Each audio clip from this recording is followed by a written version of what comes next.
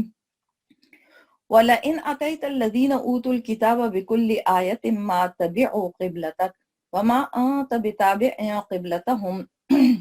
وَمَا بَعْضُهُمْ بِتَابِعٍ قِبْلَةَ بَعْضٍ وَلَئِنِ اتَّبَعْتَ أَهْوَاءَهُم مِّن بَعْدِ مَا جَاءَكَ مِنَ الْعِلْمِ إِنَّكَ إِذًا لَّمِنَ الظَّالِمِينَ۔ اور جن لوگوں کو کتاب دی گئی تھی اگر تم ان کے پاس ہر قسم کی نشانیاں لے آؤ تب بھی یہ تمہارے قبلے کی پیروی نہیں کریں گے اور نہ تم ان کے قبلے پر عمل کرنے والے ہو، نہ یہ ایک دوسرے کے قبلے پر عمل کرنے والے ہیں۔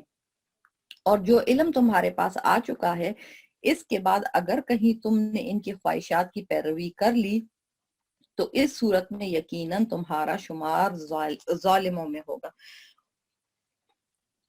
اس آیت میں ہے نا یہ ایکسپلین کیا جا رہا ہے، جیسے کہ آپ کو بتایا جا رہا ہے نا کہ انہوں نے آپ لوگوں کی، اللہ تعالیٰ یہ فرما رہے ہیں کہ یہود و نصارہ نے تمہاری بات کو نہیں ایکسپٹ کرنا ہے، لہٰذا تم وہ کرو جو اللہ تم سے ہے نا ایکسپیکٹ کرتا ہے، کہ جیسے تمہیں اللہ کے دین کو لے کر چلنا ہے، کہ جب تک، اور ویسے بھی ہمارے نارمل زندگی میں بھی اگر آپ دیکھیں نا جہاں پر مسلمانوں کے خلاف، یہ ویسے ان کو آپس میں یہود و نصارہ کو ایک دوسرے سے بہت نفرت ہے، مگر جہاں پر ان کو یہ لگے گا کہ مسلمانوں کے خلاف کہاں پر اکٹھا ہونا ہے تو یہ لوگ اپنی آپس کی دشمنیوں کو چھوڑ کر ایک دوسرے کے ساتھ اکٹھے ہو جائیں گے، اور یہ قرآن آگے جا کر ایکسپلین کرتا ہے مختلف مقامات پر۔ الذین آتیناہم الکتاب یعرفونہ کما یعرفون ابناءہم وان فریقا منہم لیکتمون الحق وہم یعلمون۔ جن لوگوں کو ہم نے کتاب دی ہے وہ اس کو اتنی اچھی طرح پہچانتے ہیں جیسے اپنے بیٹوں کو پہچانتے ہیں، اور یقین جانو کہ ان میں سے کچھ لوگوں نے حق کو جان بوجھ کر چھپا رکھا ہے۔ الحق من ربک فلا تکونن من الممترین ولکل وجہۃ هو مولیھا فاستبقوا الخیرات اینما تکونوا یأتی بکم اللہ جمیعا ان اللہ علی کل شیء قدیر۔ اور حق وہی ہے جو تمہارے پروردگار کی طرف سے آیا ہے، لہذا شک کرنے والوں میں ہرگز شامل نہ ہو جانا، اور ہر گروہ کی ایک سمت ہے جس کی طرف وہ رخ کرتا ہے، لہذا تم نیک کاموں میں ایک دوسرے سے آگے بڑھنے کی کوشش کرو، تم جہاں بھی ہوگے اللہ تم سب کو اپنے پاس لے آئے گا، یقیناً اللہ تعالیٰ ہر چیز پر قادر ہے۔ پھر اس میں ہے نا تمام دنیا کے مسلمانوں کا قبلے کی طرف رخ کر کے نماز پڑھنا کس بات کی علامت ہے، کہ جس طرح میں نے اپنا رخ قبلے کی جانب جما دیا اسی طرح میری تمام زندگی کا رخ عملاً ایک اللہ کی جانب اسی کی سمت مضبوطی کے ساتھ، اس سمت میں مضبوطی کے ساتھ جم جائے۔ جس طرح جب نماز شروع کرنے کے بعد کوئی آواز دے ہمیں تو وہ چیز ہمیں متوجہ نہیں کرتا، ہم استقامت کے ساتھ نماز ہے نا قبلہ رو ہو کر پڑھتے رہتے ہیں، بعض اوقات بچے بھی رو رہے ہوتے ہیں مگر پھر بھی ہم اپنی نمازوں کو کنٹینیو کرتے ہیں۔ اسی طرح ہماری عملی زندگی کا رخ بھلائیوں کی طرف پھر جائے، یعنی کہ اسلام کی طرف پھر جائے، ہمیں کوئی آواز، کوئی ہنگامہ، کوئی تنقید اس سے ہٹانے نہ پائے۔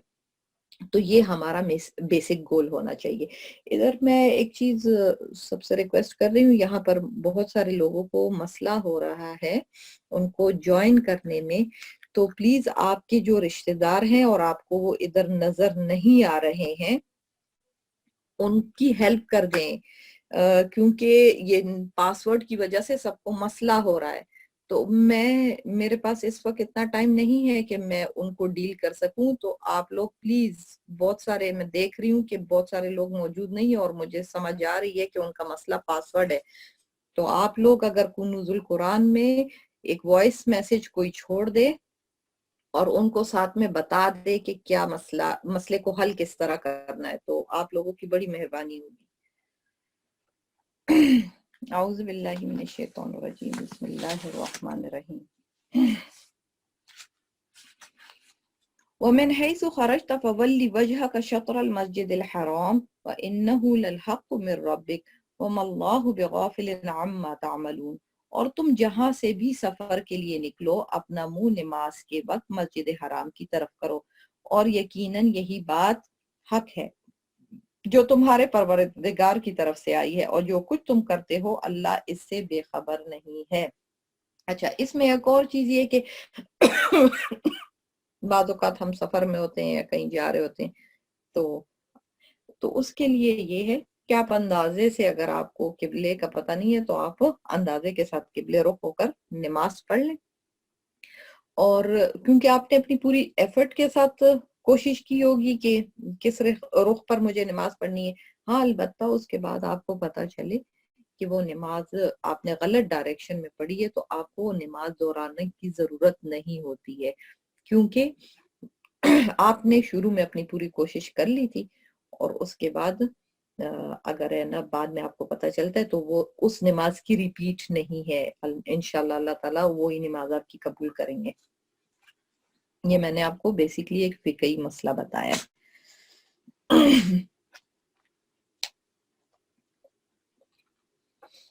وَمِنْ حَيْثُ خَرَجْتَ فَوَلِّ وَجْهَكَ شَطْرَ الْمَسْجِدِ الْحَرَامِ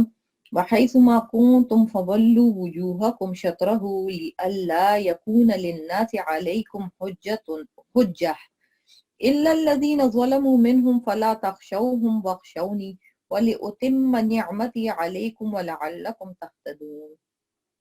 اور جہاں سے بھی تم نکلو اپنا منہ مسجد حرام کی طرف کرو، اور تم جہاں کہیں ہو اپنے چہرے اسی کی طرف رکھو تاکہ لوگوں کو تمہارے خلاف حجت بازی کا موقع نہ ملے۔ البتہ ان میں جو لوگ ظلم کے خوگر ہیں وہ کبھی خاموش نہ ہوں گے،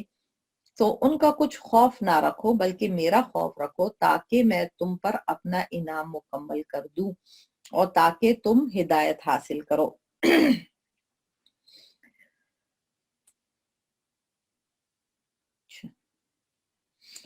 کما ارسلنا فیکم رسولا منکم یتلو علیکم آیاتنا ویزکیکم ویعلمکم الکتاب والحکمت ویعلمکم ما لم تکونوا تعلمون۔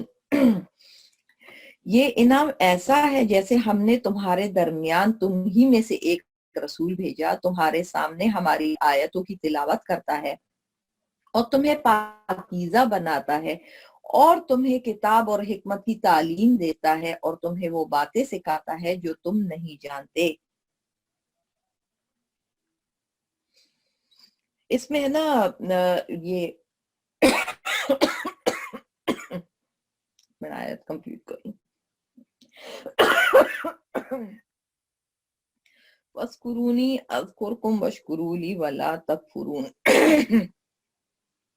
اچھا، جیسے میں نے آپ کو بتایا کہ حضرت ابراہیم علیہ السلام نے کعبے کی تعمیر کے وقت دو دعائیں مانگی تھی۔ ایک یہ کہ ہماری نسل سے ایسی امت پیدا فرمائیے جو آپ کی مکمل فرما بردار ہو، اور دوسری یہ کہ ان میں ایک رسول بھیجیے۔ اللہ تعالیٰ نے پہلی دعا اس طرح قبول فرمائی کہ امت محمدیہ صلی اللہ علیہ وسلم کو معتدل امت قرار دے کر پیدا فرمایا۔ اب اللہ تعالیٰ فرماتے ہیں جس طرح ہم نے حضرت ابراہیم علیہ السلام کی دعا قبول کرتے ہوئے تم پر یہ انعام فرمایا کہ تمہیں معتدل امت بنا کر آئندہ ہمیشہ کے لیے انسانیت کی رہنمائی تمہیں عطا کر دی، جس کی ایک اہم علامت یہ بھی ہے کہ ہمیشہ کے لیے کعبے کو قبلہ بنا دیا گیا۔ اسی طرح ہم نے حضرت ابراہیم علیہ السلام کی دوسری دعا قبول کرتے ہوئے رسول اللہ صلی اللہ علیہ وسلم کو تمہارے درمیان بھیج دیا۔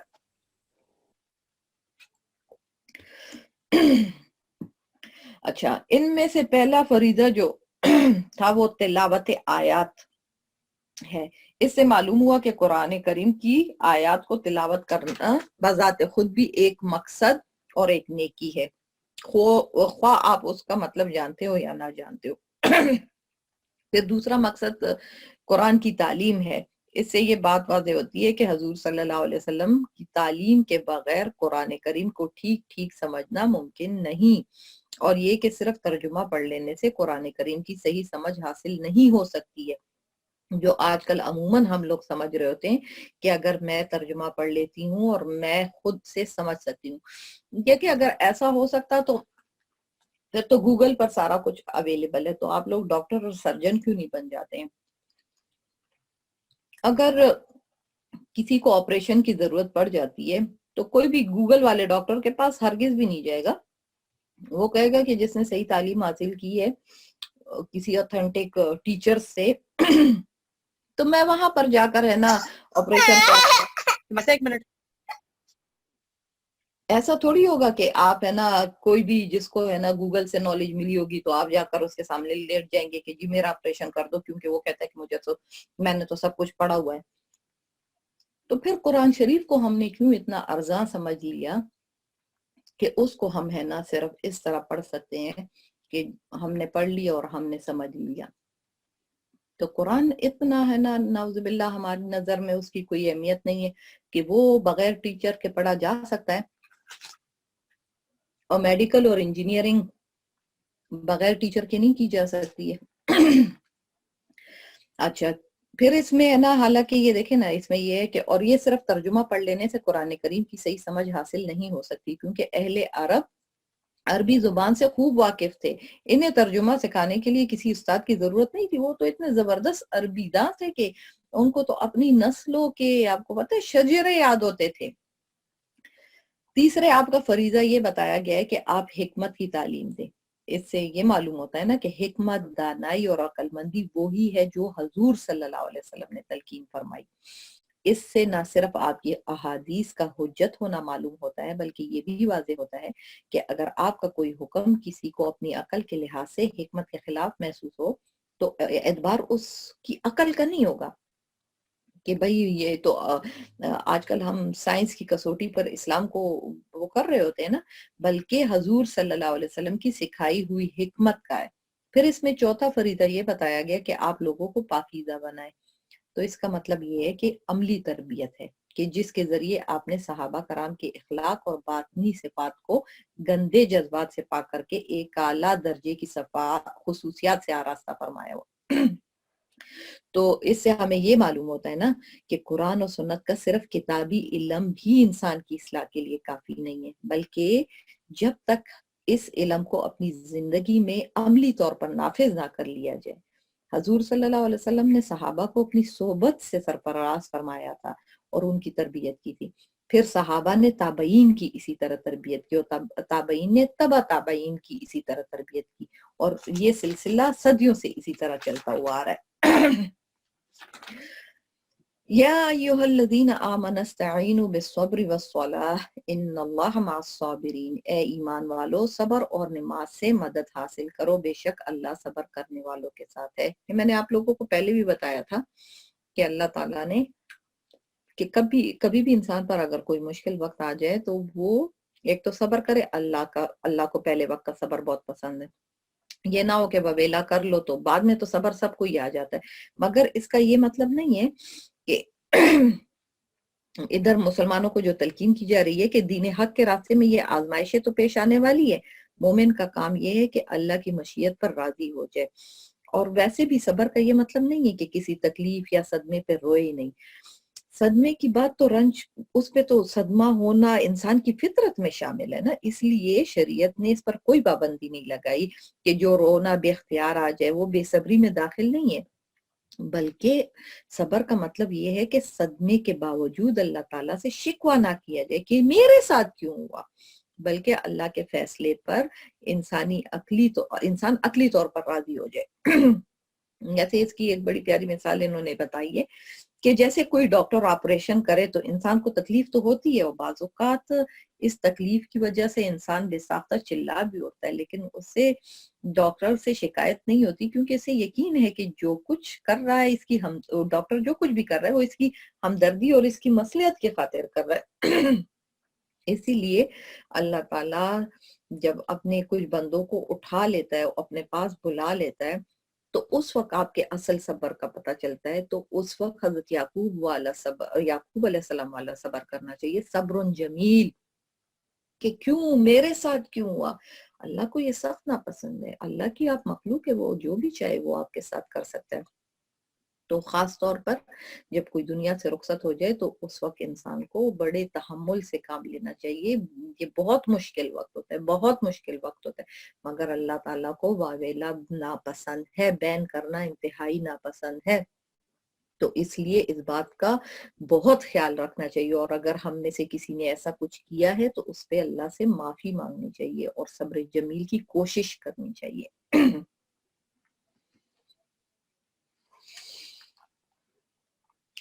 وَلَا تَقُولُوا لِمَنْ يُقْتَلُ فِي سَبِيلِ اللَّهِ أَمْوَاتٌ بَلْ أَحْيَاءٌ وَلَكِنْ لَا تَشْعُرُونَ. اور جو لوگ اللہ کے راستے میں قتل ہوں ان کو مردہ نہ کہو, دراصل وہ زندہ ہے, مگر تمہیں ان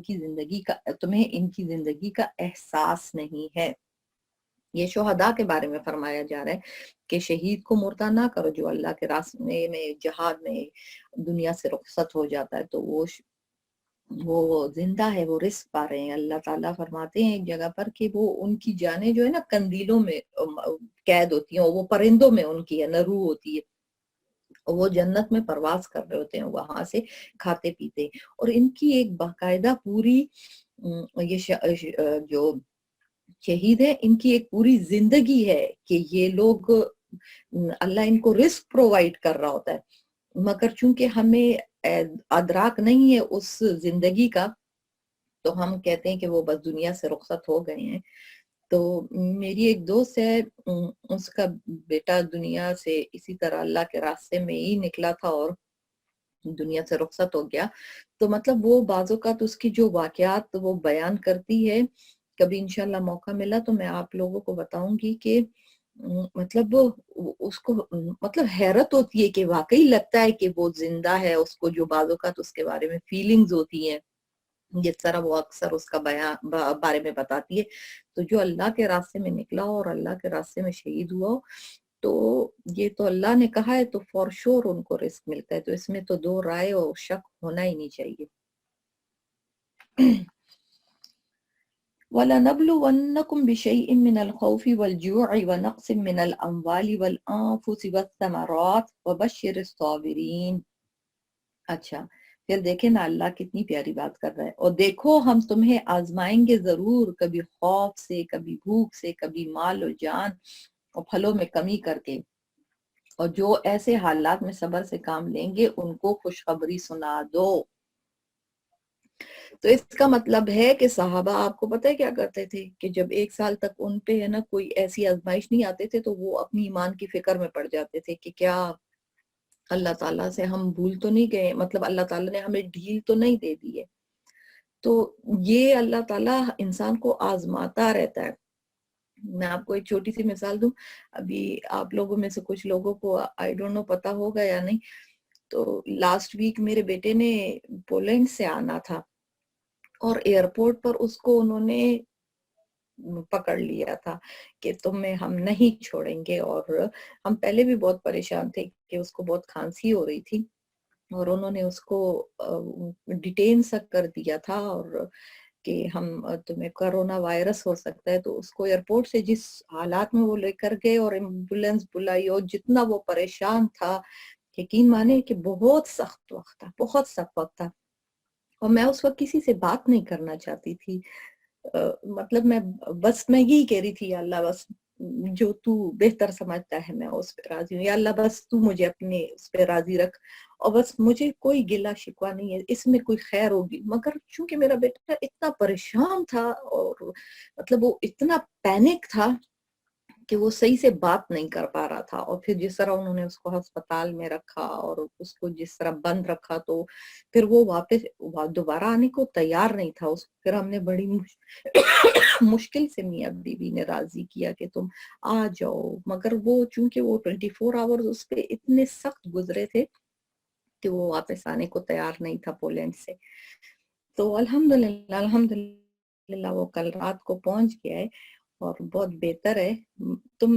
میرے صرف کہنے کا مقصد یہ ہے کہ میں اس وقت بس میں اللہ سے یہی دعا کر رہی تھی, یا اللہ مجھے صبر جمیل عطا فرما,